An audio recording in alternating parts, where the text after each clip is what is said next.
Hello students, welcome to our Histone institute. तो इस video के अंदर हम देखने जा रहे हैं लाइसोसोम्स के बारे में। तो चलिए शुरू करते हैं हमारी इस वीडियो।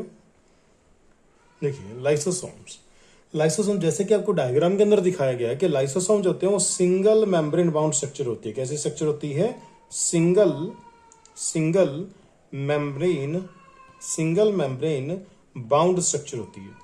और इसके अंदर बहुत सारे ऑलमोस्ट सब प्रकार के हाइड्रोलेसेस इसके अंदर प्रेजेंट होते हैं, राइट। फॉर एग्जांपल कार्बोहाइड्रेजेस जो कार्बोहाइड्रेट्स को डाइजेस्ट करते हैं, लाइपेजेस जो लिपिड्स को डाइजेस्ट करते हैं, प्रोटीएजेस जो प्रोटीन्स को डाइजेस्ट करते हैं, और न्यूक्लिएजेस जो न्यूक्लिक एसिड डीएनए और आरएनए को डाइजेस्ट करते हैं। हाइड्रोलिसिस का मतलब होता है ऐसे एंजाइम जो वाटर की हेल्प से क्या करते हैं? हाइड्रोलिसिस, इनके ब्रेकडाउन करते हैं, डाइजेशन करते हैं, उनको बोलते हैं हाइड्रोलिसिस। तो ये हमारे पास कुछ एग्जांपल्स हैं। और याद रखिएगा कि लाइसोसोम जो होते हैं वो अपनी इस एक्टिविटी को, हाइड्रोलेस वाली जो एक्टिविटी है, इस एक्टिविटी को एसिडिक मीडियम के अंदर परफॉर्म करते हैं। और उस एसिडिक मीडियम की जो पीएच रहती है वो पीएच रहती है 5 के आसपास, राइट। तो जैसे कि मैंने आपको बताया कि सिंगल मेम्ब्रेन बाउंड वेसिकल यानी कि स्फेरिकल बॉडी जैसी स्ट्रक्चर होती है। तो लाइसोसोम को हम और क्या बोलते हैं? Suicidal bag. लाइसोसोम्स को क्या बोलते हैं? सुसाइडल बैग बोलते हैं। इसके अलावा लाइसोसोम जो होते हैं ये पॉलीमॉर्फिक होते हैं। पॉलीमॉर्फिक का मतलब क्या है? पॉली का मतलब होता है एक से ज्यादा, और मॉर्फिक का मतलब होता है कि ये अलग अलग शेप के होते हैं। मॉर्फिक मतलब शेप की बात हो रही है, यानी कि लाइसोसोम जो होते हैं वो एक से ज्यादा शेप के हो सकते हैं। ऐसा क्यों? अब देखिए, जब ये फूड को डाइजेस्ट, ये डिपेंड करता है उनके फंक्शन पे। अगर इसने कार्बोहाइड्रेट्स को डाइजेस्ट करना है तो लाइसोसोम अलग शेप के होंगे। अगर लिपिड्स को डाइजेस्ट करना है तो लाइसोसोम अलग शेप के होंगे। तो किस मटेरियल को इन्होंने डाइजेस्ट करना है, depending on that medium, depending on that function, ये अलग शेप के होते हैं, इसलिए इनको बोलते हैं पॉलीमॉर्फिक। ओके, और तो ये अलग अलग डिफरेंट मॉर्फोलॉजी के होते हैं, डिफरेंट फिजियोलॉजी के हो सकते हैं। इसके बेस पे हम कुछ क्वेश्चंस करेंगे। Which of the following cell organelle contain hydrolytic enzymes? इनमें से कौन सा ऐसा ऑर्गेनेली है जिसके अंदर हाइड्रोलाइटिक एंजाइम्स होते हैं? ईआर बिल्कुल भी नहीं, वैक्यूल्स नहीं, लाइसोसोम यस ये हमारा आंसर आएगा, और गोल्जी कॉम्प्लेक्स हमारा आंसर नहीं आ सकता। तो हमारा आंसर क्या रहेगा यहाँ पे? C option, third option. Next हमारे पास which of the following statement is incorrect with respect to lysosome? Lysosome के रिगार्डिंग कौन सी स्टेटमेंट इनकरेक्ट है? They are distributed in the cytoplasm of the cell, ये बिल्कुल सही बात है। Enzymes of the lysosome are synthesized by ER, ये भी बिल्कुल सही है कि जो हमारे लाइसोसोम है इनके अंदर जो एंजाइम प्रेजेंट है, ये एंजाइम कहां से आते हैं? जो सेल के अंदर आर प्रेजेंट होता है, इस आर से बनने वाले प्रोटीन से ये एंजाइम बनते हैं, right. The enzymes of lysosomes work in basic medium, ये गलत स्टेटमेंट है। यहाँ पे एसिडिक आएगा जिसकी पीएच कितनी होती है? करीब 5 होती है, 5 होती है, right. Lysosomes are simple tiny spherical sac like structure, ये भी सही लिखा है। तो हमसे पूछा गया है इनकरेक्ट। तो इनकरेक्ट में आंसर आएगा हमारे पास सी ऑप्शन, यानी कि थर्ड ऑप्शन। नेक्स्ट हम बात करेंगे lysosomes are synthesized by, lysosome को सिंथेसाइज किया जाता है प्लास्टिड्स के द्वारा, बिल्कुल भी नहीं। न्यूक्लियस में नहीं, माइटोकॉन्ड्रिया में नहीं, गोल्जी कॉम्प्लेक्स, यस ये सही है। लाइसोसोम जो होते हैं वो गोल्जी कॉम्प्लेक्स से बनते हैं। इसको हम पढ़ते हैं हमारे एंडो मेम्ब्रेन सिस्टम के अंदर। तो हमारा आंसर आएगा यहाँ पे डी ऑप्शन।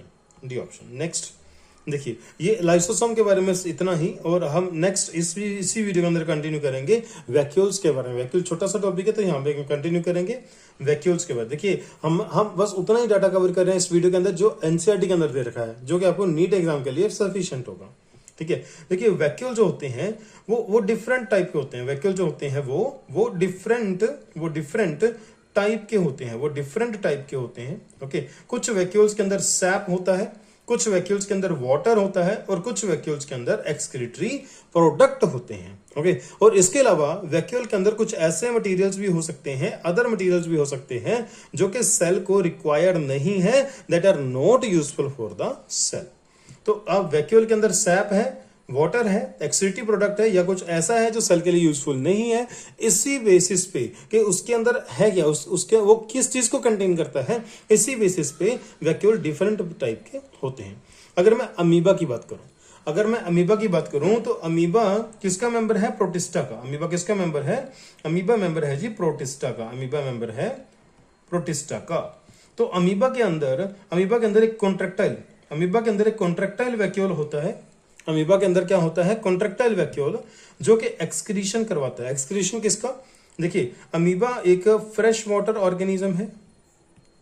अमीबा एक फ्रेश वाटर ऑर्गेनिज्म है, और अगर अमीबा के अंदर एक्स्ट्रा वाटर चला